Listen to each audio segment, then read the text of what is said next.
Hey guys, Brian Kelly from Zombie Guitar here. Here in today's video, I just want to show you how you can use a DAW to learn solos that are too fast for you to learn by ear, you can't find any tabs on, and you can't find any online tutorials. So if you can't find any of that stuff, but you still want to learn the solo, you can use a DAW and you can learn the solo pretty easily. So the process that we're going to do is we're going to find the song on YouTube. Maybe you found a version that someone played, someone covered it, and you like the way that this particular person plays it. So we're going to take that YouTube video. We're then going to steal the audio from it. So it's not going to be a video anymore. We're just going to convert that into an audio file. We're then going to take the audio file and we're going to drag it into our DAW. The DAW that I use is Reaper, but it'll work in any DAW that you choose. Once you have the audio file in your DAW, we're then going to figure out what the tempo of it is. So let's say that the track is 110 BPM, but you don't know that yet. So we're going to use the DAW to figure out the BPM of the track. Once you do that, you can then control the speed of the song. So if it's at 110 BPM and you want to lower it to 60 BPM or something, you can do that. The benefit of doing that is then you can incrementally speed it up until you get it to track speed. You may be able to play it at 60, you may be able to play it at 70, 80, and then at like 84 BPM, that's where you start falling off. Well, you know exactly where you need to fix. Get yourself to 85, get yourself to 86, until eventually you get up to track speed. This is the type of thing that you can do in a DAW, and this is what I'm going to show you how to do. Alright, so here's the song right here. It's called Every Time I Die by Children of Bodom. You can actually see I did a cover of it down here. This is the last solo that I learned, and I learned it exactly the way that I'm going to show you here today. So this guy right here was the one that I liked, and he plays not only the lead guitar part, but he also plays the keyboard part. So if you ever listen to Children of Bodom, you know that the lead guitar and the keyboard, they kind of battle back and forth. But yeah, so there's no tabs for the keyboard part. There's no online tutorial for the keyboard part. You know, you can rewind as many times as you want, but at a certain point, it's just going to be too fast for your brain to be able to keep up with. So what did I do? I just stole the audio and I dragged it into my DAW, slowed it down, and I learned it that way. So then you're just going to copy the link up here, and then you're going to paste it into a program that is designed to take the audio from a YouTube video and turn it into a audio file. So the program that I use to do it is called Media Human. Someone in the Facebook group, the Zombie Guitar Members Facebook group today, recommended another program that does something similar called Clip Grab. I haven't used that one yet, but I use Media Human. Whatever program you want to use, this is how you do it. So I have Media Human open right here. This is a completely free program. You just download it from Google. And I already copied the link, so then I just click paste. After doing that, you see the song shows up right in here. You then click on this little hourglass and it's going to take you to where the file is on your computer. So here it is right here, Children of Bodom, Every Time I Die. So now I can just copy this and I can just paste it on my desktop. So now it's pasted on my desktop, and that's just a regular MP3 file. So now I can just go ahead and open up my DAW and then drag this in there. Alright, so I have an empty project open here in Reaper. So our objective right now is to determine the exact tempo of the track that we're trying to learn. So the first thing you can do is just go to Google. Now, Google hopefully gives you the right answer. Sometimes it does. It's great when Google gives you the right answer. That makes your life so much easier. So let's start out by doing that. So I'm just going to go to Google here. I already have it typed in here. Every Time I Die, BPM 104. All right, so hopefully that's right. I don't know. Maybe it is, maybe it's not. But at least it gets us in the ballpark. So go back to Reaper here. And I just have to explain how this works. So you have your project tempo up here. Your default project tempo is 120 BPM. What that means is that the spacing on the grid here is set to 120 BPM. Each one of these darker lines is the start of a new measure. And then each one of these lighter lines is the 4 count in between, your subdivisions. That's the quarter note subdivisions in between the start of each new measure. So 1, 2, 3, 4, 2, 2, 3, 4, 3, 2, 3, 4, and so on. All right, so with that said, the next thing you're going to do is you're just going to create a blank track here in Reaper. Double click, you have a blank track. So make this blank track be your visual metronome. You're going to be able to hear it and you're going to be able to see it. So insert, click source. Now you have your metronome. So drag this as long as you want it. So you have a nice long metronome. So if I just play this, this is a metronome set to 120 BPM. The way that Reaper works is by default, when you adjust your tempo, it also adjusts the entire project.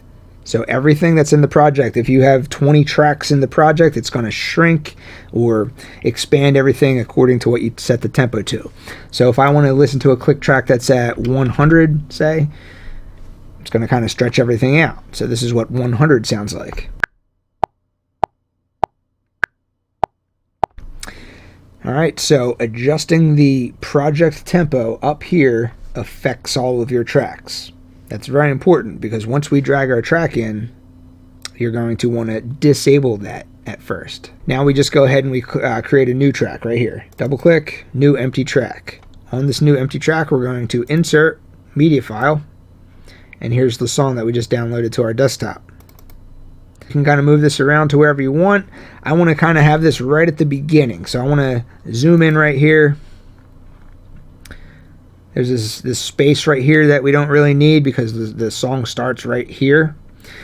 So another thing to keep in mind is that when you're dragging things around, if snapping is enabled, as you can see right here, then when you drag your track around, it's going to snap it to the grid line.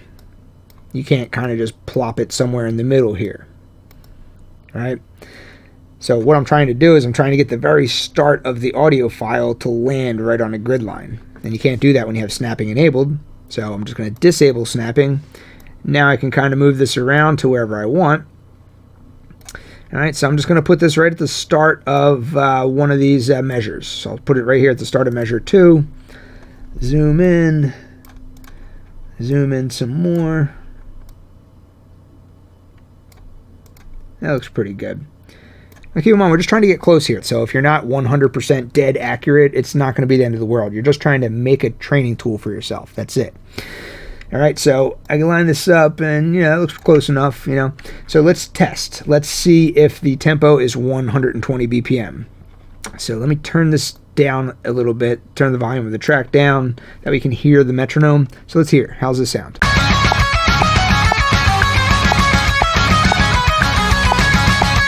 Not even close. It's completely off. All right, so we know that this track is not 120 BPM.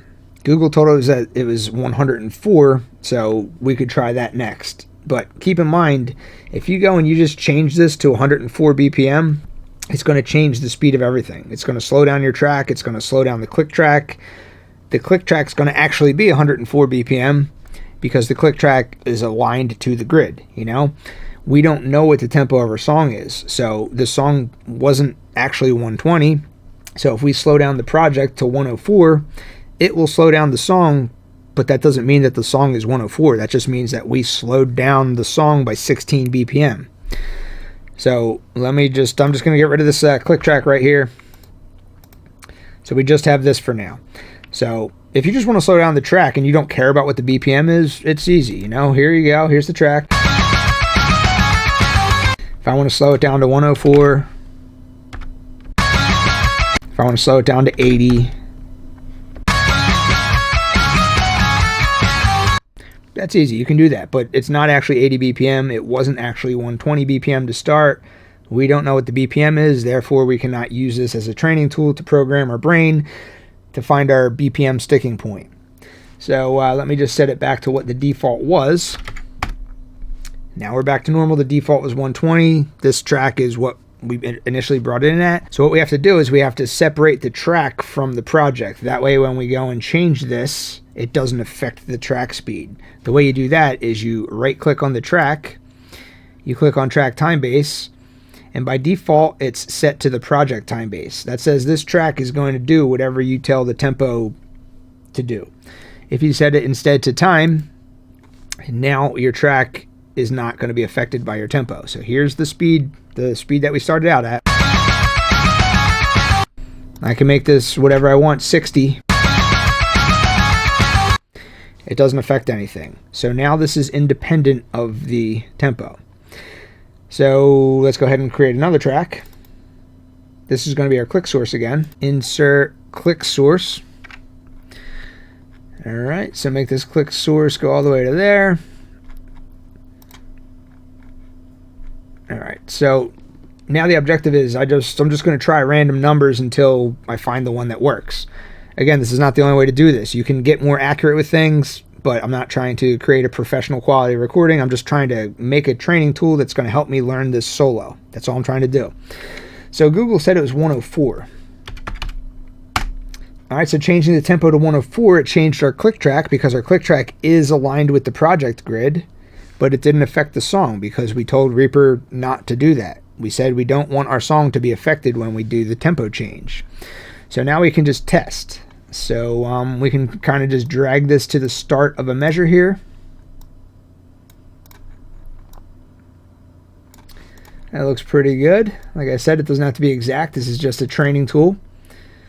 I'm going to turn snapping back on just for a second. That way I can snap exactly to the start of the grid. All right, so let's see if 104 works.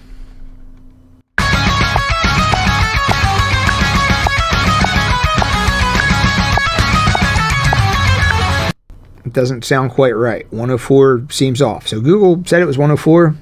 If that was actually completely dead accurate, that would be awesome. Then we didn't have to do anything else. Problem solved.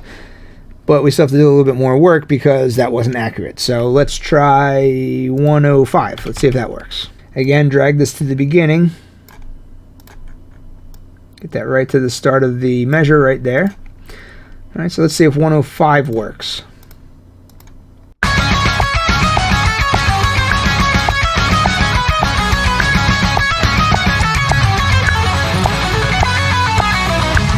.105 doesn't really seem to work too well either.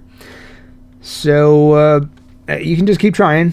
You know, try 106. I'm not going to go through every single possible thing, but the way I do it is I find, you know, the tempo that's below what it actually is and the one that's above, and then I just kind of keep going halfway until I find it. Is it a bit tedious to do this? Yes, but it takes like 5 minutes, 10 minutes. It's really not that big of a deal. So if I have to just go through this process once and then I'm locked in, I have my tempo, I can then learn this solo, it's worth the 2 minutes of extra work, or 5 minutes, or 10 minutes, or whatever it takes. So let's try 106. All right, click track is set to 106. Go ahead and redrag this to the beginning of the measure, right there. Let's see if 106 works.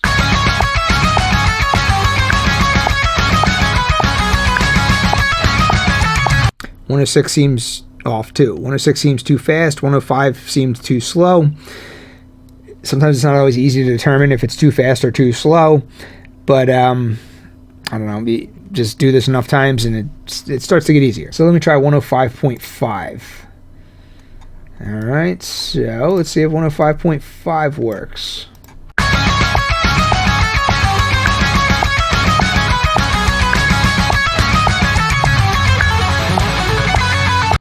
105 doesn't really seem to work. So I'll tell you that I kind of already went through this before I made this video, and I determined that 105.3 was it. So 105.3.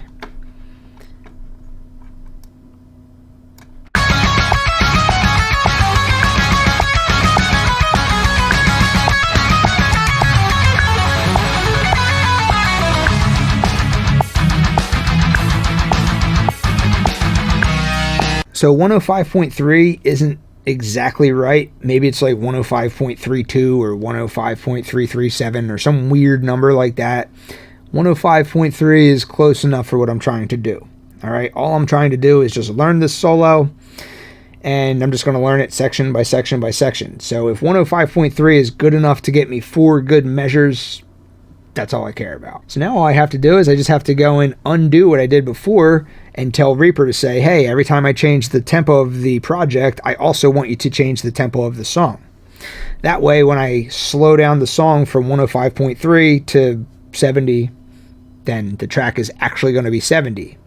And then when I speed it up to 80, the track is actually going to be 80. And then I speed it up, and I find that my sticking point is 94 BPM. I know that it's exactly 94 BPM, which is the point that I'm stuck at. So just undo what we did. Right click on the track right here. Go to track time base, set it back to project time base. Voila. Here's our training tool. All right, so 105.3.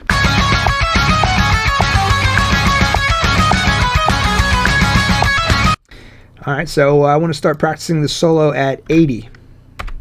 And then as you can see, I didn't even have to move the track anymore because this track and this track are both set to the project tempo. So every change I do with the project tempo is going to automatically move this around for me. So now I want to practice this solo at 80.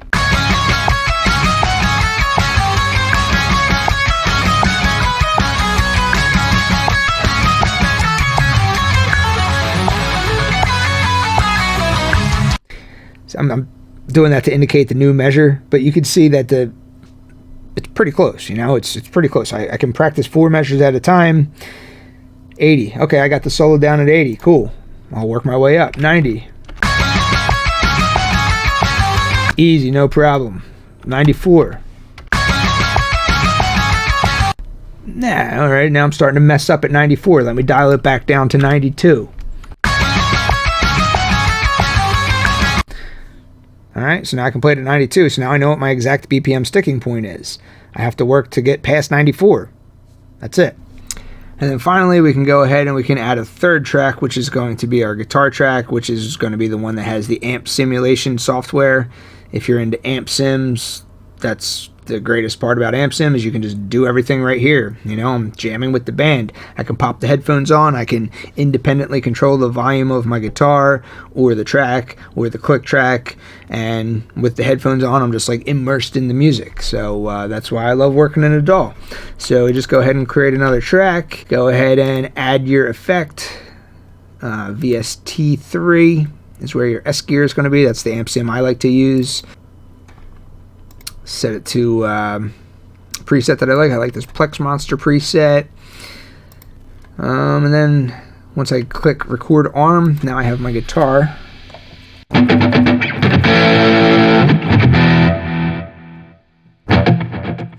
Alright, so I have my guitar there, and now I can just kind of go and practice. So let's see a spot where I might want to practice this at. Oh, it looks like the click track's a little off again. But that's fine, it's not a problem because we were so close in our determination of 105.3, but we started it all the way at the very beginning, so by the time it got this far, things kind of got out of alignment. We're just trying to get close here. I'm just trying to figure out this solo. I work in 4 measures at a time. That's all I need to do. So if I need to kind of realign things for the part that I'm trying to figure out, just turn off snapping again, zoom in, and I'm guessing that right there is going to be the start of the measure. So I might just need to drag that back to there, something like that.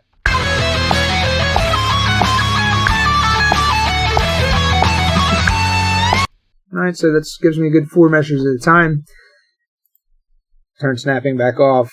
You'll get used to this stuff. You'll get used to the snapping, changing your project to be independent of the BPM, inserting a click track and stuff like that. It's just really those 3 things. You're just kind of messing around with all of them. But yeah, so I'm just kind of working on this part, so I just wanted it to be dead on, you know, so.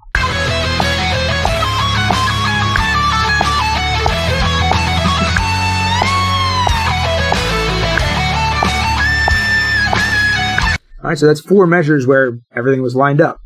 So now I can just go ahead and, let's say I want to start practicing at 60.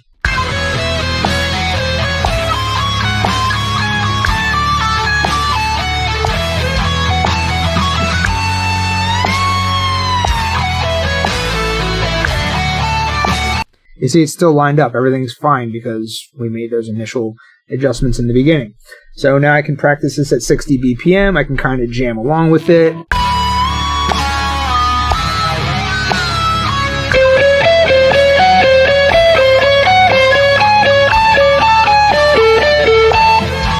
Something like that, I kind of forget it. My guitar is too loud and it's annoying, so let me turn that down so it's more kind of like mixed in with the track volume.